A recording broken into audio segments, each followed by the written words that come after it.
Hey guys, welcome to my day 118 blog. 118 blog में आपका स्वागत है। तो गाइस, आज हम बात करने वाले हैं कुछ बहुत ही बढ़िया इंटरेस्टिंग टॉपिक के बारे में, जो कि एक रियलिटी के ऊपर बेस्ड है, जो हमारी गवर्नमेंट है उसके ऊपर बेस्ड है, जो हमारी सरकार है भारत की उसके ऊपर बेस्ड है।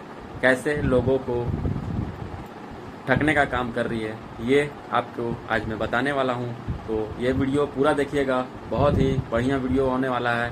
जो भी युवा जो अभी इस देश में रह रहे हैं, इंडिया में, वो एक बार ये वीडियो ज़रूर देखिएगा। अगर वीडियो नहीं देखा तो बहुत पछताओगे। उन लोग को रियलिटी पता चलना चाहिए हमारे इंडियन गवर्नमेंट का, कि वो क्या कर रहे हैं हमारे देश के लिए। इसीलिए बहुत इंपॉर्टेंट वीडियो होने वाला है, सब जरूर देखिएगा प्लीज़।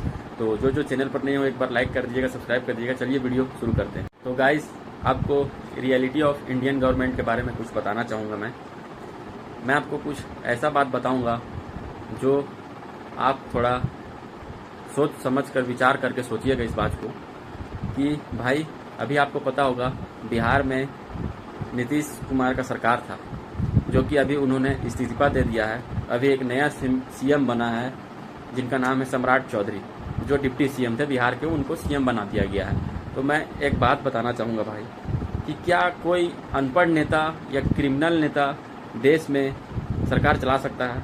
बिल्कुल चला सकता है। ये तो होते आ रहा है, बरसों से होते आ रहा है कि एक अनपढ़ नेता और एक क्रिमिनल नेता पूरा देश को चला सकता है कि नहीं?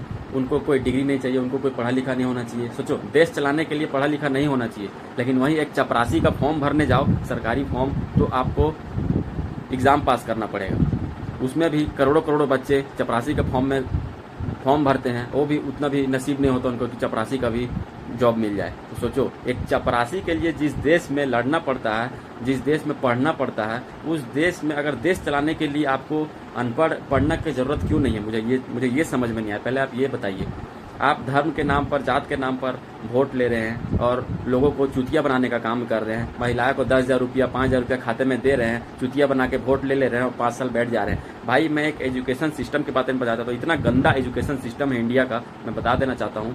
साला उन लोग का बेटा, ये स्मृति ईरानी का बेटा, विजय जयशंकर का बेटा, ये और भी जो बड़े बड़े पॉलिटिक्स है, उनका बेटा सब यूएस में पढ़ेंगे, ऑक्सफोर्ड यूनिवर्सिटी में पढ़ेंगे। और हमारे देश के जो हम जैसे गरीब लोग के जो बेटा बेटी हैं, वो सरकारी स्कूल में पढ़ेंगे, जो कि टूटा फूटा छत है, जहाँ से पानी टपकता है, कभी छत गिर जाता है, मर जाता है, दब के मर जाता है, उसको कोई मतलब नहीं है सरकार को। लेकिन उनका बेटा यूएस के कॉलेज में पढ़ेगा। भाई, आज का रियलिटी यही है, आज के युवा का रियलिटी, देश का रियलिटी यही है भाई। क्योंकि यहाँ लोग मंदिर के नाम पर, जात के नाम पर, धर्म के नाम पर लड़ा के लोगों को सिर्फ वोट वसूलने का काम करते हैं। अमित शाह जी बोलते हैं, आप हमें मध्य प्रदेश में जिता दीजिए, हम आपको फ्री दर्शन कराएंगे रामलला का। मुझे एक बात बताइए अमित शाह जी, आप फ्री दर्शन कराइएगा रामलला का, तो आप एक बात बताइए कि आप रामलला का फ्री दर्शन कराना चाहते हैं लोगों को, वहीं लोगों को जहाँ लोग भूख से मर रहे हैं, उनको आप खाना क्यों नहीं खिलाना चाहते हैं? मुझे ये समझ में नहीं आता है। आप बड़ा बड़ा मंदिर बनाकर आप ये सपना दिखाते हैं लोगों को कि भाई हम बड़ा बड़ा मंदिर बना दिए हैं, जगह में ये कर दिए। भाई, वही आप बड़ा बड़ा स्कूल बनाओ। खान सर जो हॉस्पिटल चला रहे हैं, उनको चलाने की जरूरत है हॉस्पिटल की, आपको चलाने की जरूरत है। देश में सरकार आपकी चल रही है कि खान सर की चल रही है? मुझे ये बताइए। खान साहब गरीब लोगों की मदद कर रहे हैं, हॉस्पिटल में फ्री में इलाज करके। ये काम सरकार को करना चाहिए, आपको शर्म आना चाहिए। कैसे आप लोगों को चुतिया बनाने का काम कर रहे हैं और वोट लेने का काम कर रहे हैं, जो कि आप चाहते हैं। इंडियन गवर्नमेंट तो यही चाहती है कि लोगों को नौकरी ना मिले और पढ़े लिखे ना, क्योंकि लोग अगर पढ़ लिख गए और नौकरी लग गए तो यही लोग कल सवाल करेंगे हम पर। इसीलिए वो चाहती है कि जितना से जितना लोग अनपढ़ रहे देश में, कम पढ़े लिखे रहे, उतना बेटर है।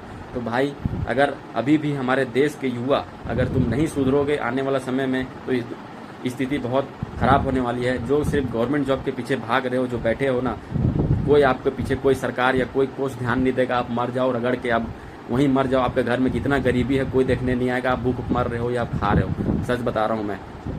अगर आप नहीं सुधरे अभी, अगर युवा एक नहीं हुए इस देश के, तो आने वाला समय बहुत ही भयंकर होने वाला है। इस देश को जिस तरह से चुतिया बना के लूटा जा रहा है इन लोग को थ्रू, वो आप लोगों को समझ में अभी नहीं आ रहा है, लेकिन आने वाले समय में समझ में आ जाएगा। आप नेपाल के पीएम जी को देखिए, उन्होंने ऐसी घोषणा की है कि सारे, चाहे वो प्रधानमंत्री का बच्चा हो, चाहे वो किसी का भी बच्चा हो, सब सरकारी स्कूल में पढ़ेगा, कोई प्राइवेट स्कूल में नहीं पढ़ेगा। सोचो वहाँ का पीएम कैसा है, वो क्या सोच रहा है अपने लोगों के लिए।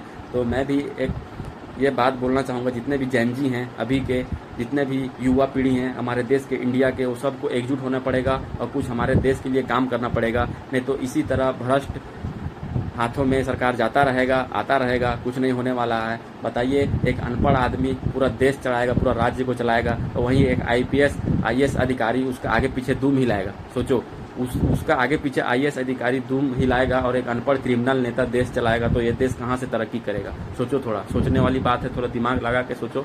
अगर अभी नहीं सोचोगे तो देश का कुछ नहीं होने वाला है। ऐसे ही लूट पाट के चल जाएंगे देश को, और हम और आप जैसे गरीब लोग ऐसे ही मरते रहेंगे लड़ झगड़ के। तो मैं युवा लोग से यही बात कहना चाहता हूँ, जिनका कान तक भी ये वीडियो जा रहा है, ज़्यादा से ज़्यादा शेयर कीजिएगा। ये बहुत ही इम्पोर्टेंट, एक गंभीर समस्या हमारे देश में नोटिस करने का, कि सरकार जब कुछ काम नहीं कर पाती है तब वो लोगों को सिर्फ एक राजनीतिक वोट बैंक की तरह दिखती है, कि कैसे हम इससे वोट ले सकें, कैसे चुतिया बना के लोगों को वहाँ से वोट इकट्ठा कर सकें और इस राज्य में जीत सकें। जीतने के बाद आप राज्य में क्या करते हो, थोड़ा बताइए। मंदिर बनवा देते हो, स्कूल ये करवा देते हो, बहुत अच्छा। आप वहीं आप स्कूल क्यों नहीं बनाते? ऐसे लोगों को शिक्षा क्यों नहीं देते? बहुत से लोग जो अभी भी दर भटक रहे हैं, उनको खाना नहीं नसीब हो रहा है, एक पेट का उनको खाना क्यों नहीं खिला रहे हो? मुझे तो ये समझ में नहीं आता। आप मंदिर बना के आप क्या साबित करना चाहते हो, मुझे तो ये भी नहीं पता। तो ये सब काम लोगों को चुतिया बनाने का काम है सिर्फ, ठीक है। लोगों को चुतिया बनाया जा रहा है कि जितना से जितना लोगों को ठाके में धर्म के नाम पर, जात के नाम पर वोट लिया जा रहा है, सिर्फ लड़ा के वोट लिया जा रहा है कि हमने तो ये काम किया, हमने तो वो काम किया। किसी भी पार्टी का हो, कोई भी नेता हो, अगर देश के लिए काम नहीं कर रहा है तो कुछ ऐसा सिस्टम, ऐसा पावर हमारे देश में होना चाहिए। अगर हम किसी को इलेक्शन करके वहाँ तक ले जा सकते हैं तो हमारे ऊपर ऐसा भी पावर होना चाहिए ना, कि जो व्यक्ति अगर हमें लग रहा है कि वो काम नहीं कर रहा है, हम उसको सरकार गिरा सकें। ऐसा भी कुछ नियम बनना चाहिए, कानून बनना चाहिए, लेकिन कोई कानून नहीं है। कोरोना के समय भी वोट हो रहा है, कोरोना है चाहे कुछ है, वोट हो। कोरोना के समय स्कूल कॉलेज बंद है, एग्जाम नहीं हो रहा है, लोग मर रहे हैं, घर में बैठ के नौकरी नहीं मिल रहा है, लेकिन इन लोगों का वोट होना चाहिए। वोट करने के लिए लोग किसी भी दिन कॉलेज खुलवा देंगे, स्कूल खुलवा देंगे, सर कुछ भी करने के लिए, वोट के लिए कुछ भी कर जाते हैं। लेकिन वहीं अगर एक बच्चा का एग्जाम होता है तो पेपर लीक हो जाता है, ये हो जाता है। ये सब समस्या को कोई देखने के लिए नहीं है इस देश में। तो मैं यही बोलना चाहूँगा युवा लोग को कि सबको एकजुट होना पड़ेगा देश में, तभी ये देश का कुछ होगा। नहीं तो ऐसे बैठे रहोगे हाथ पर हाथ धरकर, तो ऐसा ही देश खोखला होते रहेगा और कुछ काम नहीं होगा देश। तो भाई, युवा पीढ़ी से मैं यही बोलना चाहूँगा, जो भी जेनजी हैं, सबको एकजुट होना पड़ेगा भाई। पहले तो अगर आप नेपाल की तरह एकजुट नहीं होइएगा इस देश में, तो आने वाला समय में इस देश का बहुत बुरा हाल होने वाला है। इस आपके बारे में कोई नहीं सोच रहा है, सब अपना पेटी, अपना झोली भरने के बारे में सोच रहे हैं। बताइए, चपरासी का फॉर्म के लिए यहाँ पर हमको लड़ना पड़ रहा है, पूरा मेहनत से पूरा एग्ज़ाम पास करना पड़ रहा है, फिर भी एग्ज़ाम पास नहीं कर पा रहे हैं। और वहाँ CM बनने के लिए एक अनपढ़ आदमी, एक क्रिमिनल आदमी को CM बना दिया जा रहा है। तो इस देश में इससे बदतर हाल मुझे नहीं लगता कि कुछ होने वाला है। ये बहुत सोचने का, बहुत गंभीर विषय है सोचने का। जिस देश का CM अनपढ़ और ये क्रिमिनल रहे, उस देश का क्या होगा, उस देश का राज्य का क्या होगा, मुझे ये नहीं पता। तो इस बारे में जिनको भी वीडियो अच्छा लगा हो वो कमेंट करके बताइएगा कि क्या वाकई ये बात सही है, या रियलिटी है या नहीं है। अगर मैं झूठ बोल रहा हूँ तो आप कमेंट करके बताइएगा भाई तुम झूठ बोल रहे हो, ठीक है। और अगर वीडियो आपको अच्छा लगा हो तो कमेंट कर दीजिएगा, लाइक कर दीजिएगा, चैनल को सब्सक्राइब कर दीजिएगा, और इस वीडियो को ज़्यादा से ज़्यादा शेयर कीजिएगा, ताकि ये वीडियो सब लोगों तक पहुंच सके और सबका नाक दिमाग कान सब खुल सके, ठीक है। चलिए मिलते हैं नेक्स्ट ब्लॉग तक, इसी तरह वीडियो नया लाता रहूँगा मैं। मिलते हैं नेक्स्ट ब्लॉग में, तब तक टिल देन गुड बाय।